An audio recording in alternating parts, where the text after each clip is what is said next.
A very good morning to you. We're live in London and you're listening to Monocle on Sunday with me, Emma Nelson. Coming up today, my guests will share their views on the week's biggest stories. I'm delighted to say David Bodanis and Charles Hecker are in the studio with me. David, good morning. What have you spotted? I did not spot directly, but my wife was affected by the incredible storm in Scotland and the north of Britain, which reminded me of the weather that we're subject to. We think we're strong in running the planet. We're briefly visitors. Thank you very much indeed for that. We'll hear from our editorial director, Tyler Brûlé, who's out and about in St Moritz as well. It's the 26th of January 2025, live from London. This is Monocle on Sunday. Live from London, this is Monocle on Sunday with Emma Nelson. And a very good morning, brief visitors to Studio One here at Midori House. David Bodanis, Charles Hecker. How have your weeks been? David, it sounds like obviously Mrs. Bodanis had a struggle or two. Yes, Mrs. Bodanis was visiting a grandmother. Well, actually, my wife has a different last name, which is very curious. The generations shift about whether women formally accept passivity and in the man's direction, or if they stand out with their separate names. Anyway. I have too. It makes me feel like a spy. That's really, really cool. You can reveal one and not reveal the other. She was visiting her mom up in Scotland, and it turns out the winds got in the way of rational, bureaucratic, scientific civilization, which is a really good reminder that we're visitors, we're not bosses. In cities, they cancelled the trains, right? They cancelled the train, but they were not sure that but think of the force to cancel a train. And we normally are unaware of these forces, magma underneath, heating, of course, in the atmosphere, because in a city, in an air-conditioned hotel, we don't notice any of it. There's a wonderful place, occasionally, if you ever go down to the Bay of Naples and you have Vesuvius just like hanging over you the whole time, there is that feeling nature always wins. Correct. In the 1970s and 80s, when airplanes had sort of the first automatic controls, there were terrible crashes where pilots didn't realize the autopilot was keeping the plane from flipping over because there was a wind. The moment they took off the autopilot, it flipped over. They were unaware that the wind was pushing there so hard all the time. It did mean that a flight from LA to London, I think it shaved 45 minutes off its flight time because of the speed of the jet stream this week. One of the pleasures of flying from the US to the UK is the speed of the jet stream. One of the displeasures is how they talk to you for 45 minutes, telling you, so some people have never buckled a seatbelt in the last 70 years. They explain how a seatbelt buckles. Then they tell you stuff before you can settle down. I like that. I like stuff. Charles Hecker, have you had any sort of geothermal explosions or moments? Okay, everybody please stop talking about flying because I'm getting on a plane on Tuesday.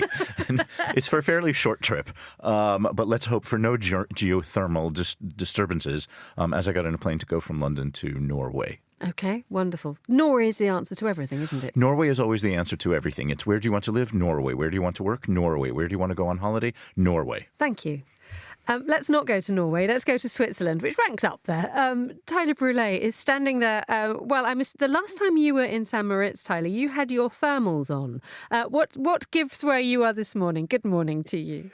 Good morning. I think there's definitely a debate to be had because I feel that most of the people who have descended on, or maybe sort of made their way up, not descended to St Moritz from Davos, everyone thinks that, everything should be happening in Switzerland. But that we can come back to that.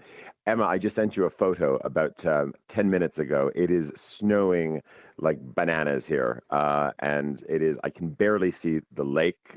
It is, because it's snowing, so it's not that cold. But it is absolutely delightful this morning. The white turf is supposed to be happening. This is the period when, of course, the lake freezes over in St Moritz, and there are all types of horse races. It's the polo this weekend. But I think one of the most interesting things is this has really become the place to decompress after Davos. And my goodness, first there's a lot of people here who, of course, were at the World Economic Forum. And they're really sort of letting their hair down, and we can come back to that as well. Well, what does a Davos decompression look, sound, smell, and feel like? Well, it can be sweaty. There can be thumping tunes. We were at Dracula last evening, and a complete array of very very important editors from Global Titles. various ministers from governments from all over the world, even the odd Secretary of State on top of a table. It was quite remarkable to watch all of this, and maybe it really was, I think, a proper reflection of just how people are feeling. Just this, and I was here for the last 48 hours. Various dinners, various conversations. Part of it is the column this week, but just these reflections, the sort of the shock and awe, and the speed at which things have moved, but also just this sort of sense of just energy, the jolt, good and bad, that people received from Monday onwards. It's an interesting observation you make, because in the run-up to Davos, there were so many questions being asked about its relevance. I mean, not least because you're going to find Ursula von der Leyen in front of you on the dance floor going around her handbag. But the idea that people are actually taking Davos seriously this week, and perhaps not necessarily just because of Donald Trump's big speech. Yeah, that is certainly part of it. But I think, could we have just sort of stumbled into another Davos, of course, with the same set pieces, the same discussions on stage? But I think this really prompted people to think, and I think particularly in this stretch of the world, how people are feeling in Europe, what this means. Of course, that's certainly at an EU level. What does it mean for nation states? What does it mean for cities? But then I think the bigger issue, and I think if you're in the comms business, if you are heading up and are responsible for the annual report of a major, you could be a financial services company, you could be a hotel group as well.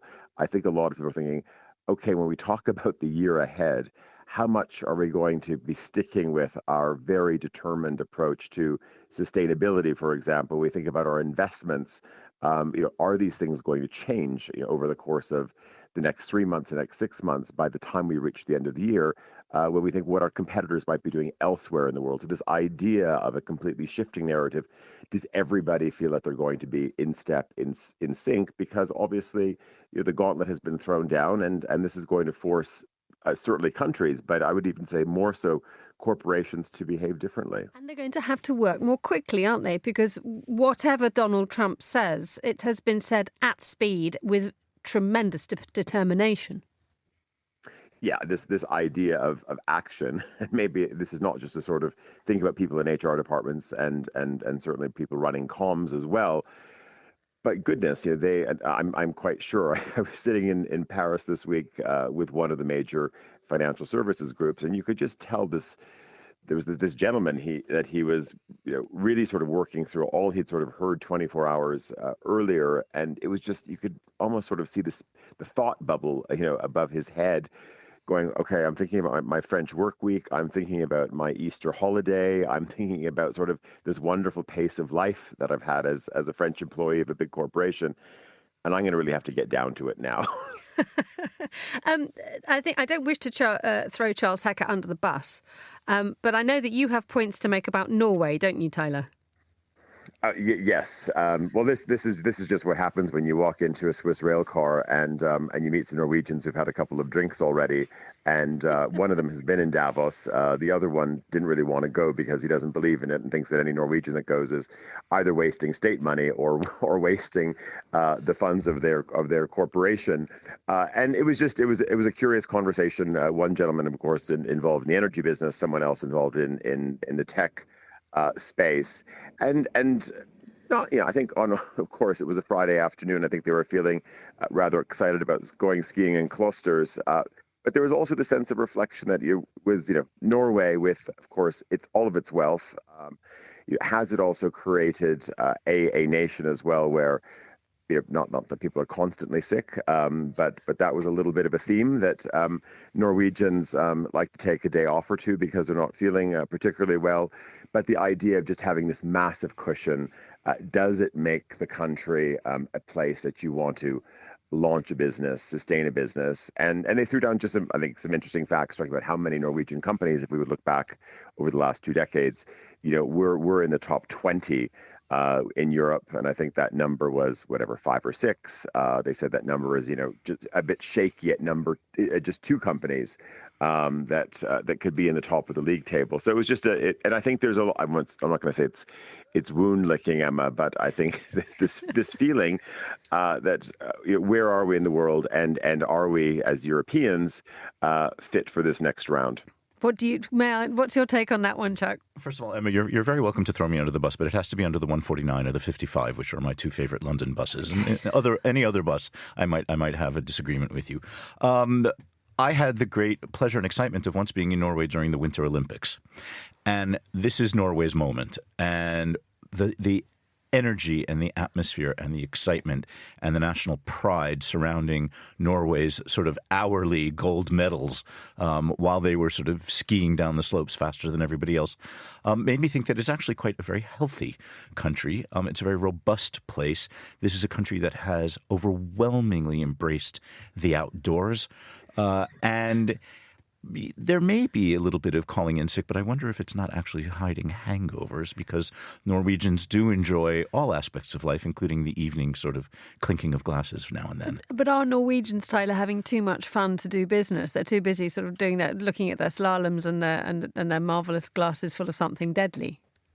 Well, also they're too busy also looking for a place to live in Switzerland, because a lot of well, it's true. I mean, you've experienced it, just being at Dufourstrasse at St Monocle's perch in Zurich. Just the number of Norwegians who have moved to Switzerland because for reasons of all kinds of taxes, but capital gains, inheritance taxes, and Switzerland has become sort of the home for billionaires, and not just billionaires, but certainly just wealthy Norwegians in general who are not happy with the system and have ended up here. And of course, that also has a deep impact in terms of just a talent drain. It's not just a case that you've made hundreds of millions or billions, and you've made your way to the center of Europe. It also means that you're not maybe spending your time in Stavanger, you're not spending your time in Oslo, you're not there to mentor next generation. You don't have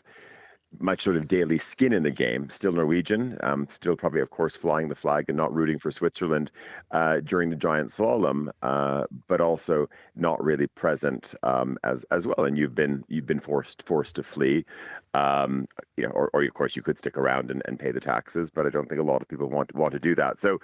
Yes, I would say part of it, Emma, is maybe that they are looking elsewhere, having a little bit of fun, and I think that's to the detriment, of course, of if for the nation in general, if you're left behind.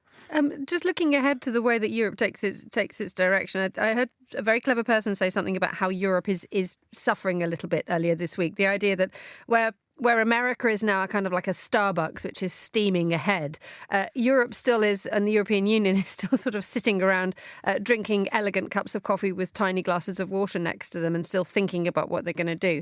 Is there a sense, Tyler, that Europe does need to pull up its socks and push ahead this year? Yeah, and I think that's been the remarkable thing, Emma, and it's not to sort of push our listeners to read, the Monocle Minute Weekend Edition column this week. But I was in Lisbon, I was in Paris this week, then back in Zurich, and then certainly being up here where you have people from all over the world, but particularly a lot of Europeans, and this idea that. Yeah, were we happy with, at least we haven't sort of seen, negative numbers that we're growing at, 1.5 or 2%, that's okay. And we should feel good that is just happening. And I think you're right. This position that sort of Europe sits in between, Asia just getting on with it and being pragmatic, and we will find a way to deal with the U.S. And also whoever the U.S. decides to be more friendly with, and then of course we have what will happen in Latin America and what's going to happen in Canada. That's a whole other conversation, which has been interesting to think about. On one side, the next government coming in Canada. Potentially, the Conservatives saying, we're going to be. And many on a policy level probably want to be very in lockstep with what the U.S. is doing do Canadians want that? As as one think tank owner said to me, do you really want a prime minister in Canada who's going to be Donald Trump's bitch? Those are his words, not mine. And it's true as we head to an election in Canada as well. I think there is this sense of national pride. And I think you can say the same thing about Mexico and many other Latin American countries as well. As we look at leadership shuffles, are we thinking about people who get on well with Washington, but are still going to be able to make sure that they can stick up for certainly the interests and the affairs of their electorate? Finally, Tyler, before we let you recover from your trip to Dracula last night, what gives for the rest of the day and for the rest of the week, apart from a snow fight? Listen, how did you know I was out at Dracula late? You said a minute ago. Did I say late, though? I don't know. No, as you know, on this program on a Sunday morning, my voice can always give it away, yes, right? I didn't dare mention it, Tyler. What this week, Emma, is very exciting. More containers arriving from the far end of the Mediterranean. We start installation really sort of the proper fitting out, you could say, of our space on Rue Bachemont in Paris, which is very, very exciting. Couture shows are on. I think you're going to see a lot of me in London this week. So I get to London on Tuesday, and there right through to the end of the week. A lot going on there, and then back to Paris to sort of make sure that all of those things that we're going to see fitted tomorrow are in place. And then Monocle on Sunday goes back to Zurich. That's I think some of the exciting news. It'll be our first program from Dufourstrasse, which will be, of course, next Sunday. We look forward to having you back behind the microphone in Zurich. Thank you so much to our editorial director, Tyler Brûlé. Chuck, let me bring you in on this idea that we were talking about a moment ago about Europe just needing to put its foot to the floor. It does. Europe faces an enormous amount of challenges on the geopolitical, on the economic and fronts. One of the things that we've heard coming out of Davos was a concern about the development of, or the return of, I should say, spheres of influence in geopolitics. And the immediate assumption is that there are two spheres of influence on the horizon, one led by America, the other led by China. And so the question here then is what happens to Europe, and where is Europe in these spheres of influence? And will certain countries in Europe adhere to one of those spheres while others look perhaps over the Atlantic to the other one? The continent is under enormous pressure. And what this makes me think about is this piece that David and I have been talking about that we saw in the FT this week about a 45-minute telephone conversation between Donald Trump and the Prime Minister of Denmark, Mette Frederiksen. A 45-minute call with the U.S. president is actually a pretty big deal. Not that many people get that sort of bandwidth or airtime with Donald Trump. And this tells us a couple of things. First of all, as all of us try to measure whether to take President Trump seriously or literally, Denmark is taking Trump extremely seriously because this 45-minute call between the president and the prime minister was a chance for him to say that he wants Greenland. And apparently the call went very, very badly. It was horrendous, according to one observer quoted in the FT. Said it was a cold shower. A cold shower, not necessarily of water, you might say. And what they say is, before this telephone conversation, it was very, very difficult to take President Trump seriously. After this telephone call, apparently, again, quoting the FT, Denmark is in crisis management mode and, quote unquote, the Danes are utterly freaked out by this. And this article does sort of have has a dual narrative, doesn't it? Because they talk about, a person close to the story. That's right. So there are a few diplomats here taking, the luxury of being quoted anonymously to speak very frankly. Denmark has said that this description of the phone call doesn't match with their recollection of how those 45 minutes went down. One of the things that you do not see here is the rest of Europe coming to Denmark's defense and stepping in and saying, saying, I'm sorry, but this is all a part of European territorial integrity, number one. And number two, very few people are saying, by the way, it's up to the Greenlanders to decide really their own fate. What all of this talk might do is accelerate an independence referendum from Greenland, and then it genuinely will be up to them where they go. This idea that someone can just ring up, David, and say, I want this country. I mean, you're as a leadership expert, this is, the most direct approach that you could possibly take. And as Chuck has very eloquently laid out, everybody is now in total crisis and panic mode. Yeah, this is the thing that bullies always do. Stalin would sometimes kill state enemies, but he would also make a point of arresting and brutalizing publicly completely innocent people. The advantage of picking on the weak and the innocent is that absolutely everybody then becomes vulnerable, so long as you are still in power as the bully. So picking on Denmark for Trump is actually perfect. Because people think, what conceivably has Denmark done wrong? What Denmark did wrong is what Ukraine did wrong towards Russia. It showed rationality, it showed calmness, it showed decency, history, tradition, all that sort of stuff.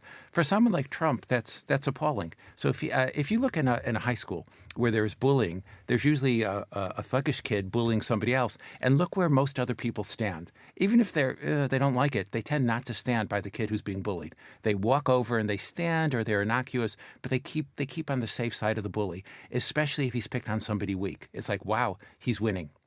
So if you had 25 minutes, or indeed 45 minutes as Mette Frederiksen, what would you be saying to her as you get the impression that very much if what you've described is being played out on a geopolitical level? Yeah, we would have to remind people of what alliances are there for. If people aren't strong enough to keep it, then one by one gets picked off and it falls apart. The getting rid of the inspectors general in the various U.S. administrative departments is part of that.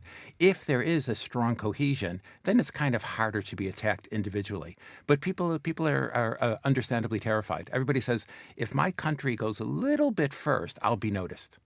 How much do you think that the initial reaction to Donald Trump's Greenland comments actually may well have precipitated a bigger thing to happen? Because one wonders whether Trump, having spotted that everyone reacted rapidly and dramatically to his first Greenland comment, Totally. He suddenly thought, I've got something here. I can run with it. Yes, totally. You can imagine your personality. Some people have personalities, they run by an inner gyroscope. Most of us have personalities, so there's little radar sets on our head looking around to see what's happening. Trump is clearly the radar set, and he knows that many people are like that also. So when he saw that there was a response to this, then he lunged in. He really wanted to attack. When people teach self-defense to adults, they'll often emphasize standing in a way that the mugger's less likely to attack you. What it means is the mugger's more likely to attack somebody else. Okay. How do you stand if a mugger is going to attack you? This is hard because we're on the radio, but we're going to ask you to describe it. For me, it's very simple. Find somebody like really taller, if possible, with an expensive wallet or handbag, and just crouch down behind them on the far side. Excellent, shall do. Which is quite a challenge for you because you're not short. I'm not short. You're about 6 foot something. Chuck, this idea of how does the world brace itself for more Greenland slingshots, given the fact that we've got 4 years of this? He's not even been in office for a week. And everybody I'm asking to is like, what diet do we need to be on? What training regime do we need to be on? How do we sustain a calm reaction to everything that Donald Trump is going to throw at us, good and bad? Lots and lots of protein for strong muscles, lots and lots of carbs for all this sort of running around. I mean, sort of a high-intensity interval training sort of diet. I mean, you're right to point to the geopolitical aspects of this, because what the President of the United States says and does in relation with other countries sends signals. It sends signals to Russia. It sends signals to China. It sends signals to all other significant geopolitical actors about where the bar is, where the guardrails are or aren't, and what they can and can't get away with. And I think to a certain degree, Trump is sort of boxing himself in a tiny bit with these, I was about to say overtures towards Greenland, but they're really not overtures. If Trump were to make a move on Greenland, who's going to stop China making a move on Taiwan? And, that sort of sets the mood music. And just as you said in the question that you posed to David, what happens when somebody says, I'd rather quite like a chunk of your country, he won't be the only one. One wonders, though, that when you have the likes of Vladimir Putin and Xi Jinping, who have enjoyed a rather uninterrupted spell in the limelight since Biden was in power, the fact that there is now a very loud voice coming out of Washington, what are the effects of this? Does it actually make them realise that actually they may have to step back a little bit? Or does it, as you have just suggested there, embolden another nation to think that actually I could go and have a go at Taiwan. I could now push even further into Ukraine. Yes, exactly right. And we are wondering how, for example, Putin is going to react to Trump. And we had a little bit of a taste of it this week when Trump sort of roared towards the direction of the Kremlin, and the Kremlin yawned on the way back. Trump said that unless you come to the table and negotiate some sort of settlement of the war on Ukraine, we're going to tariff, tax, and sanction Russia even more than we already do. And Dmitry Peskov, who's President Putin's spokesperson, essentially just sort of said, so tell me something that I don't already know. And they're not taking the bait. And so, they're kind of not being threatened by this bully. They have no incentive to come to the bargaining table, and I think the same thing is true for China. And if we do see a world bifurcated into two separate spheres of influence, as everybody seems to be concerned about, China is going to do exactly what it pleases within its own sphere of influence. And why does this happen, David? In that it's sort of like the you talked about bully mentality, but when you have you have what the absolutely most powerful 2, 3, 4 men on earth who suddenly find that not only the guy from 4 years ago is back, but he's back with a much louder voice. Yes. There might be fratricide among the bullies. There might be an agreement to divide up the turf in different ways. But one of the sad things is that people who are uncertain about what to do will look at this example and say, oh, this is what it's like. Again, going back to secondary school. Suppose there's a thuggish kid who can get by with pushing away over some weaker ones, or kind of really harassing in an unpleasant way vulnerable girls of the school. Other kids who wouldn't necessarily be so terrible think, oh, I see, that's possible. This is kind of allowed and you can get away with it. So we can bring out the worst in human nature, or we can bring out the best. Mr. Trump has not been bringing out the best. David, you wanted to draw our attention to Storm Eowyn, the idea that at the end of the day, nature always wins. Yes, we can really hold it back, and we can ignore it. And I know in the city we will have potted plants. I even have a little basil that grows in little dirt containers in my kitchen, bringing me close to nature and mankind. But the thing is, it's all or a nice salad. Yes, salad. It's all. Look, I live in North London. It's all moderated and it's all refined. And you forget this raw, awful power. In fact, this ties back with the Donald Trump thing. One reason that teenagers like really scary movies is they're taught that you're in a world where everything's polite, but they know they have powerful intentions. So if you see a scary movie where there's really mean characters around or awful things that are lurking somewhere else, it reminds them of what's actually a reality. Trump is doing a similar thing. It reminds people that, wow, there's this other powerful force. And it's easy to forget that when one lives protected by the tough people. I'm astonished that you've ranged from a storm to a pot of basil to a teenage horror movie. I think that's one of your greater leaps that we've heard you on the radio. But in terms of the way that the Americans have reacted to the wildfires in Los Angeles, to what degree is, we're seeing two different narratives now, aren't we? We saw the commitment by the Biden administration and the acceptance that nature always wins. But then we now have Donald Trump coming in and this shock that everybody said that he was politicizing it. Yes. So in the short term, rationality is kind of like the liberal consensus. Why does it make sense to say, I want to listen to my opponent? Because in the long term, you'll end up with the best possible solution, taking into account aspects from all sorts of people. So, and science is kind of like that. But in the short term, that's not the case. In the short term, somebody can goad you. Somebody can encourage you to get angry. Somebody can encourage you to blame someone else. It doesn't solve things, but in the short term, it feels good. And those two attitudes were in conflict during the fire. And Chuck, I mean, just looking at the way that the Americans have reacted to these fires, and the fact that there is, we must continue, we will carry on. I was interested of David saying that rationality is the order of the day.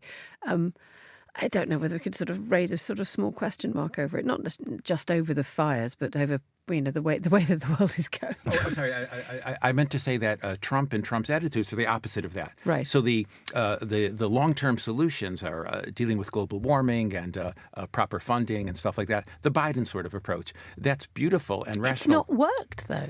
It works if one takes a while and applies it well. The short-term one, for example, so the fires came about because there was drier air because of various climate conditions. But that's a subtle long-term thing. In the short term, it's much easier to point to somebody and blame them, just to work out the emotional hatred.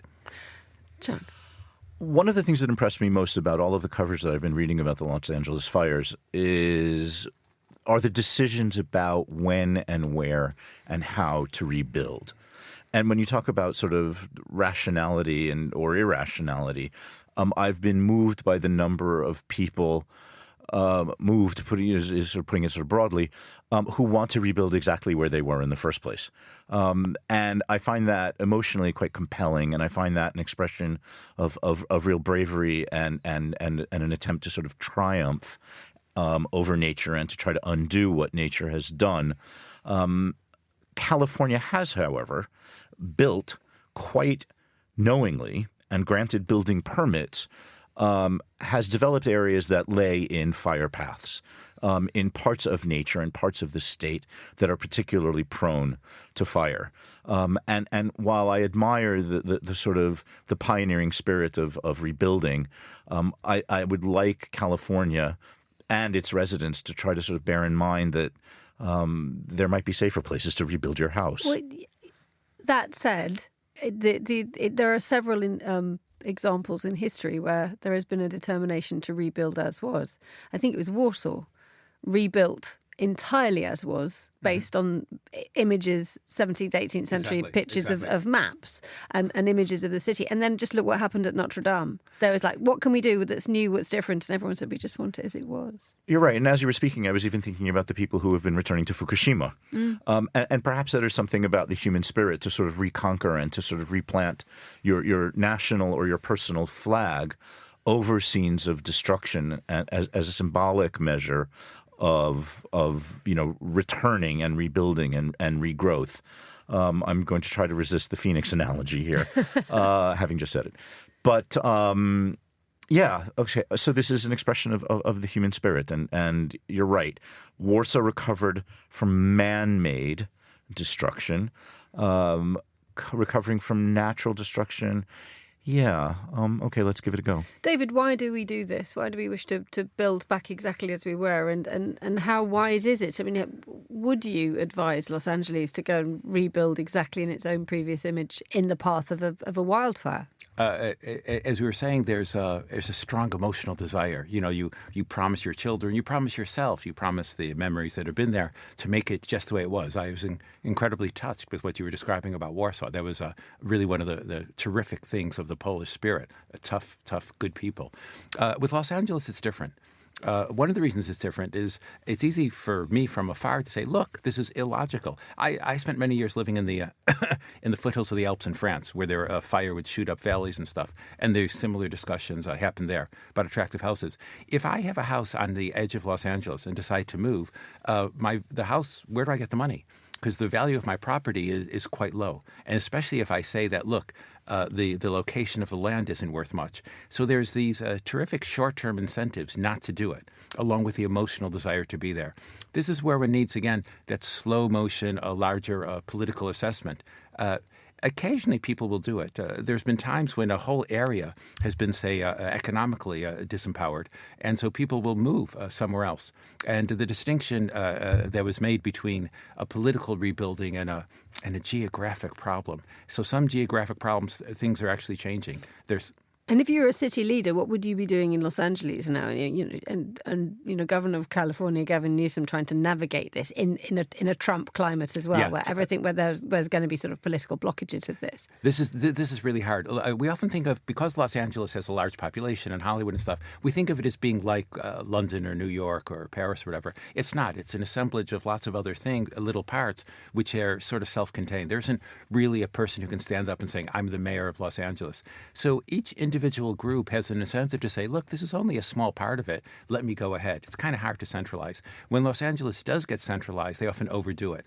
In the 1950s, the move to squad cars rather than walking policemen and stuff. It was a top-down decision, and it was to the detriment of many of the parts of the city. The governor and above all, an ideal U.S. president would be more important. In the short term, I think the insurance and reinsurance companies will give economic incentives. There'll be incredibly high prices for building in certain areas and much better prices for building elsewhere. But you need the government to put in the right incentives. In many areas, they don't. Construction firms like to rebuild in the same place. The same thing happened in Florida after a series of hurricanes, and Florida is an area that has the exact opposite problem of California, and that is there's too much water and too much rain. And you can't get flood insurance in Florida anymore on the market, and the only insurer of last resort that allows anybody to build a house anymore at all in Florida is the state. And so people are rebuilding in Florida in areas that have been affected by hurricanes. There's been phenomenal condominium construction and growth in South Florida around Miami. Some of it is sinking, and some of it is sort of inch by inch subsiding back into the sands. But the housing market and the insurance market and the calculation of risk in Florida has actually changed quite a bit. Let us continue to talk about the environment, but let's head back up the mountain, up to Davos now, because from extreme heat to high levels of pollution, water scarcity is one of those that many cities around the globe are facing. And this was discussed up at Davos. We're going back up the mountains now, because one Zurich-based entrepreneur is trying to change that. Dr. Faja Mustak is the CEO and co-founder of Oxyle. It's a company that uses clean technology to remove micropollutants from water. It can be installed in anything from a family home to a large industrial plant, eliminating the contamination directly at the source. On Monocle's Carlotta Rebello, who's been up in Davos for the last week, caught up with Faja at the World Economic Forum, and she began by asking her to explain her journey to start Oxyle. My journey with Oxyle started about 5 years ago when I founded Oxyle in the year of COVID, so that was a great year to do that. And for me, it's a personal goal that we have. I come from India, a water-scarce region, so I always wanted to do something of impact and to help the communities all over the world.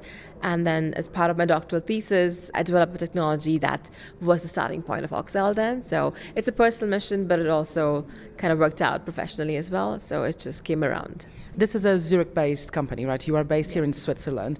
And of course, one thinks of Switzerland, it is not a place where water scarcity is an issue, but it's exactly because of being able to scale this up globally that this came into place. So tell me a bit more about how do you deploy some of those mechanisms? Yeah, I mean, just for clarity as well, yes, in Zurich we don't have any water scarcity, but the quality of water that we have here in the developed countries as well is not good. It's quite poor, which would mean that with the new regulations, even in a place like Zurich, where the water quality is not bad, but there's so many chemicals in that water that we drink, water scarcity is an issue, even in developed nations, right?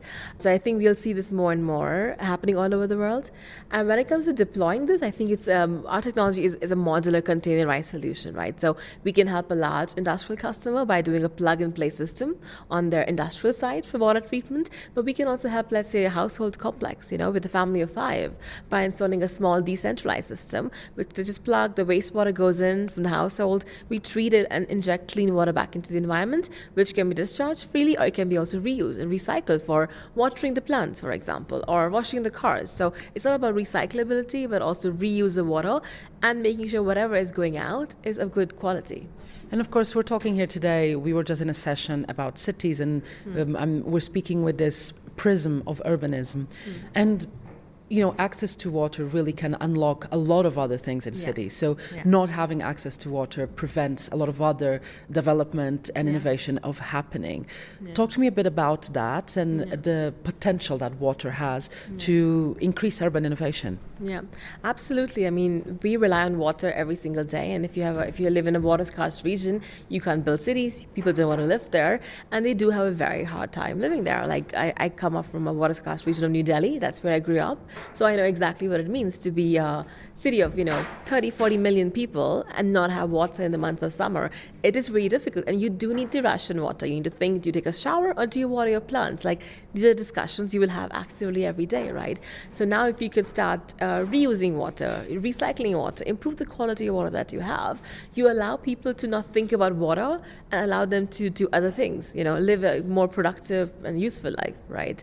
So you really remove a big barrier from people. I think that's a wonderful thing to do, which also then moves more and more people into cities where we do need innovation. We need people to move there to support economies, right? So I think it's an incredible instrumental part of an urban life, and water need and water access are intrinsically tied together. And I think the more and more we see cities growing and developing in Europe, we have to address in all of those cities where is the water coming from and what is the quality of that water as well.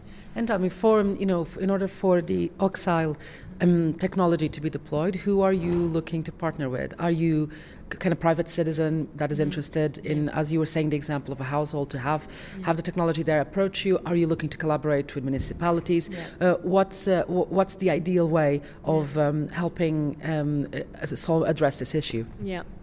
I mean, the issue of water contamination is so varied, right? You've water contamination in households, you have water contamination in your groundwater, in your soil, you also have water contamination in industrial sites, right? So for us as a startup today, the most sense that it makes to have an impact is to go as close as possible to the source of the contamination, right? So if you, for example, are a large chemical industry, right, and you produce these goods that you and I use every day, we need them, but you also produce a lot of wastewater that needs to be treated. And if you don't treat it there, that water becomes your rivers and lakes and your drinking water in a couple of days, right? It's a continuous cycle of contamination. So we like to go where the contamination is being injected into the environment, which means our first customers are always the ones who are, let's say, polluting in that sense. So these are industrial customers who are chemical companies, pharmaceutical companies, personal care product companies, semiconductors.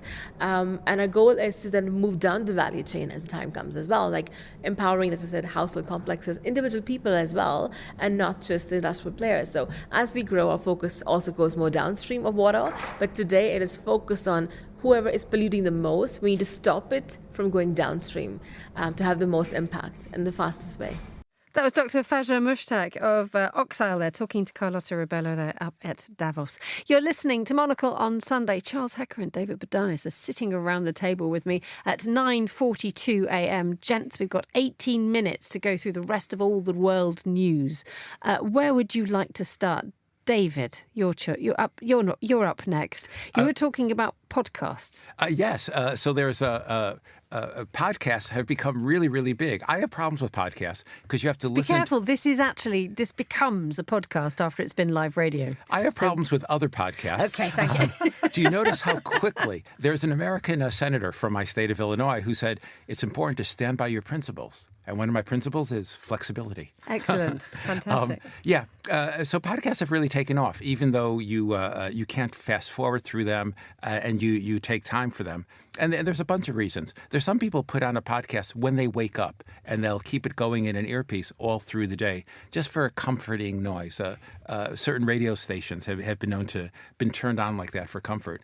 But there's been something more recently, especially the sort of what are called the bro ones, the sort of not wildly fascistic, but kind of like slightly arrogant, quite confident guys. And the feeling there is you can release whatever. That's the way you said, guys. Sorry to interrupt, but the way you said guys just then was interesting. Correct. It's not with great appreciation. It's the opposite of genuine kindness, decency, or real strength. It's a sort of a blustering. I've met people like that from the tech business. They'll often talk about how good they are at windsurfing or what they think is a dangerous sport. It's not really dangerous. Dangerous would be surviving on a low income in a bad neighborhood in one of their cities, or dangerous would be working for them. Anyway, these podcast bros will just chat, and they'll let out what's in their id or unconsciousness. There's been some people like that in the sports world who don't research anymore, and the audiences like that because you don't have to be held to a high standard. One reason that a lot of working class people sometimes dislike middle class people is the middle class person says, well, my good man, if you only educated yourself properly, you could be like me. Do that. And that's kind of irritating as an insult. It's much better when a languorous aristocrat or an oligarch says, yeah, I have it totally easy. I have golden jets. You can do the whole thing. Don't worry about the whole complex, slow process. And the podcast, kind of like Trump, release that. You say, I see. Somebody can just bounce ideas back and forth. Not even ideas, guttural desires. And it's kind of fun. They can say naughty things. And it's like playing hooky from school. You're not fact-checked by the teacher. You don't have to say anything right. Like sometimes after a meeting or conference, as you're leaving, you gossip quickly and formally to somebody else. It's kind of like that, but for several years. There was an article written in the Times yesterday, and I cannot remember the gentleman who wrote it, but he's an excellent columnist, and he broadened this out as a more immediate threat, Charles, to the fact that now that the 6th of January protesters have been pardoned and they have been released, some of the more out there podcasters may be actually being surpassed by people who have bitter experience of having been victim to the American justice system, now find themselves absolutely unleashed, and they can get a microphone and a connection to the internet, and here we go. That's right. That's part of what the revolution in communications has brought to us, and that is that, there used to be a fairly narrow set of channels from which Americans, or anybody really, got their news and information. And so the days of Walter Cronkite as the voice of the nation are well and truly over. And, a greater diversity of voices is probably a very healthy thing. But the one thing that made Walter Cronkite the voice of the voice of the nation, was that he was reliable, and he was fact-checked, and he was honest, and he was truthful. Now when you hear that people are sort of getting their news from TikTok or from YouTube or from Instagram or from Twitter and from all of these places that aren't quite as reliable or as fact-checked and are more really opinion-based, you have to wonder what's going to happen when a group of individuals like the ones that you just mentioned put a microphone in front of themselves and people can begin to select them as their source of news and commentary, and it's not hugely enlightening. There's a great piece about all of this in the FT that talks about the manosphere. This sort of bro culture that's running podcasting. And there's just a great quote that I'll read very quickly that says, they feel like that guy whose house you walked by on your way to high school, who was fixing his car in the driveway. And on the way to school, he might throw a beer can at you. And on the way home, he'll invite you into his house for your first bong load. It's... I've never met that kind of... Well, no, certainly not. No. Heaven forbid. But, if these are the guys that are feeding your news now that they're adults... it's going to take an awful lot of sort of civic education to be able to sort of resist and to filter out what's good and what's bad. There's a really excellent article with the psychotherapist Philippa Perry today here in Grayson Perry's wife, who's in the Times today, and she talks about the fact she's written a book about human connections and how human connections keep us sane. And she said people isolate too much. And then they don't have the checks and balances of normal human interaction. You know what I think and feel about you because you can see it mirrored in my face and you're doing the same for me. This is how we all make reactions with each other. And if we don't get that, we go a bit crazy. It's people are now having to send employees on courses to understand how to disagree with other people because they experience conflict as abuse or bullying. But when you form a human connection, then you learn how to argue and you learn how to cope with change. David? Totally. It's not easy. The notion of friendship didn't exist in certain cultures at certain times. The notion of generosity beyond your family sometimes is big, sometimes it's not big. Even within a given country, it can change. It can widen during wartime, and it can shrink at other times. These habits have to be developed. In the short term, again, gosh, I'm going on about short term and long term a lot. But in the short term, you can get by with this. You can get by with being non-communicative with somebody else and not genuinely listening. If you're with people either who agree with you, or if your interface is supposed to be snarky. If it's like considered, you know what, there's our tribe and we're pals, and everybody else, I don't have to pay attention to them. The notion of paying attention to others is not automatic. In science, it took thousands of years. In politics, in most parts of the world, it still doesn't follow. And much of the time, we don't want to do that. The U.S. is really, really rich. These podcasters are based there, are protected by excellent police forces and a rather large army and a GNP and scientists, scientific institutions and universities and roads, blah, blah, blah, things that have been built up over several generations. So they can afford to play and not take it easy, sort of like the third or fourth generation of inherited wealth. And how is how's business trying to shape with this? Because I know that you follow business really closely, Chuck, and this idea that there is this enormous problem now, isn't there, that no company has quite worked out the best way forward in terms of interaction and humanity, and they're forcing people back to work at their desk, they're forcing people to work from home. We have just established that sitting round in a room together is probably the most productive way forward that you could possibly imagine. But there is this enormous resistance, isn't there, by people to say, actually, I want to come into work, which I don't know why or where this is stemming from, given the fact that the present company and indeed Monocle are absolutely committed to human interaction and sharing of ideas. One of the greatest shocks and one of the greatest things that I got wrong in the post-pandemic world was assuming that everybody would immediately go back to work in the office 5 days a week because of a certain type of muscle memory. And that once the pandemic was over, that muscle memory would sort of snap back into shape, and that we would all, put on our coats and our boots and grab our suitcases and head towards the train station every morning or slip into the tube every morning. And it was a real shocker to discover how much people hated doing that. And that, first of all, it's in the UK, it's colossally expensive. It's a major inconvenience.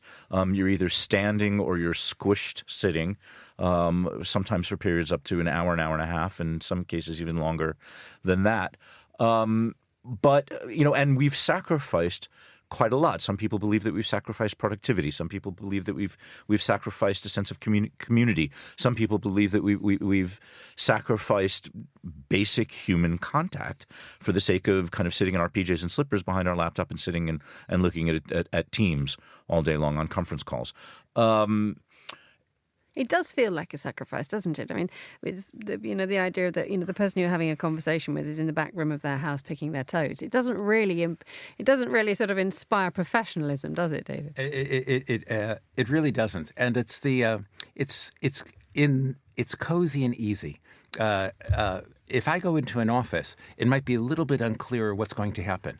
If I'm standing at home in front of my screen, I'm really used to screens.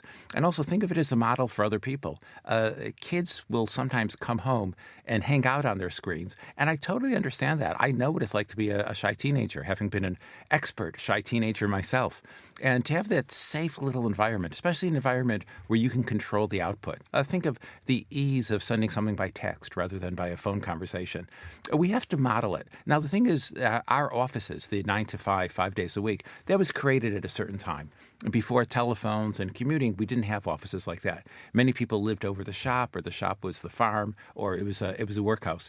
So we were unlikely to move back to where it was before. And these things often happen in giant step changes. I suppose one thing we can do, along with generic whining, which is always so much fun, is try to see ways that one can still have real sociability. One thing would be hubs in semi-suburban neighborhoods where people meet in person occasionally for various things. And it might be within your specific company, or it might be within your profession. Are you a fan of a hub? I mean, I'm talking to two gentlemen here who write for a living, so it is essentially a solitary experience. For me, if there's, for example, I loved lockdown because it doubled my social life. There was my wife was at home to have lunch with. It was ecstasy. I'd never been that. Writers are people who are really excited if there's a second person in the room. It was a lovely thing I heard last night that someone said actually that reading a book is far nicer than any kind of social interaction that you could ever enjoy. I got my best writing done when there were hundreds of other people in the room. I hate working from home. I just don't like it one bit. I do it when I'm fed up with every other option potentially available to me. I did my best work and my best writing in the reading room, Humanities 1, at the British Library, where there are dozens and dozens of other people, but it is the quietest place in Southeast England. Makes you work. And you have no option. There's no fridge. Although, mind you, there's about 100 different cafes in the British Library, and that's another story. But there isn't a fridge within easy reach. And all you have there is the only option that you have is to work. I think we're overthinking this. Just take fridges out of people's homes and we'll all go into the office. One of the happiest moments of my life was when I was 21 or 22 in Paris, living in a maid's room on the 6th floor without a lift. I bet the maid was quite happy about that. The maid was my good friend. Now, sadly, the maid was not there. But my refrigerator was a plastic bag out the window. Excellent. And depending on the temperature, there was a long or a short rope. And delaying work, even then, I was skilled at, I would adjust the length of the rope, spending an immense amount of time doing that to get the right temperature and shades. You needed something to do. Let's move on finally. There's a brilliant article that you've brought to our attention this morning, Chuck, finally, of what's gone wrong with James Bond. Maybe he should have stayed in a maid's room with a rope out of the window. And he would have climbed down it and sort of caught the villain. This is one of these topics in one of these articles that before you read it, it's something that you haven't thought about in a really long time. And then when you do read it, you think, oh my goodness, I forgot about that. And this is really, and they're right. And that is that it has been 3.5 years since we've had a James Bond movie. And this article in the Times tells us that we may actually get close to the record gap between James Bond films for a variety of reasons. And the record gap between James Bond films is more than 6 years. And so what the Times tells us is that a creative dispute, a commercial dispute, a bureaucratic dispute, and an organizational dispute, to name a few others, are blocking the production of a new James Bond. First of all, we have to find one. Who is going to be the new James Bond?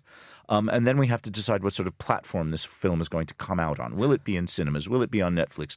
Will it be streamable? Will it be bingeable? Will it be downloadable? Will there be a book? Will there be comic books? Will there be video games? And while all of these decisions are being made, we're not getting a new James Bond film. We're losing James Bond in the process. David? The Broccoli family, who has been behind this for many years, they were able to take gambles before. Daniel Craig was a great James Bond. He wasn't a famous actor when they cast him. They didn't choose one of the famous actors of the time, and clearly he filled the role.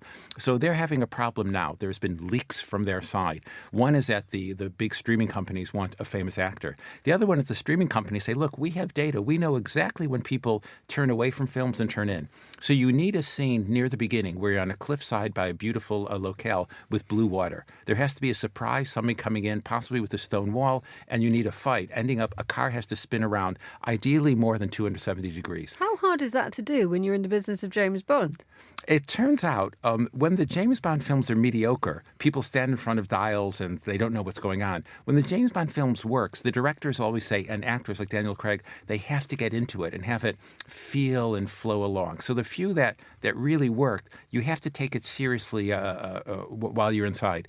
There's a lot of stuff on Netflix, and I spend a lot of time in front of Netflix, which is clearly predictable. Okay, this big star in this sort of scene, I've seen it a lot, and they know people are less likely to turn off. The advantage of James Bond when it works is he transcends that, and he of course transcends it because his name is Bond. What's the answer to this one, Charles? What are they suggesting either in the newspapers or where are we going to rescue poor James from himself? The answer is that we all have to have the courage of a James Bond, because one of the things that this piece discusses is how difficult it is right now to make any sort of movie at all, and how many alleged or anticipated blockbusters have tanked in the cinemas. We all remember the good James Bonds. We tend to forget the bad James Bonds. Getting a major movie made now is risky. That's why we see so many retreads of movies in the past. I guess the problem is that James Bond is a successful franchise, but it's not at a retread point. It needs to completely refresh the franchise. Daniel Craig 10 years ago said that he was done with James Bond, but he kept on making James Bond movies until 3 years ago. So it worked until it didn't, and we've got to try to get it to work again. Thank you both to David Bodanis and Charles Heck. David, we have 10 seconds. Go for it. James Bond in Greenland. Yes. I'd watch that. Yep. I think we might need him. Thank you so much to David Bodanis, Charles Hecker, Tyler Brûlé, and our producers, Desiree Bandley, our studio engineer, Steph Chungu. I'm Emma Nelson. Monocle on Sunday returns next week from Zurich. But until then, enjoy the rest of your weekend. Goodbye.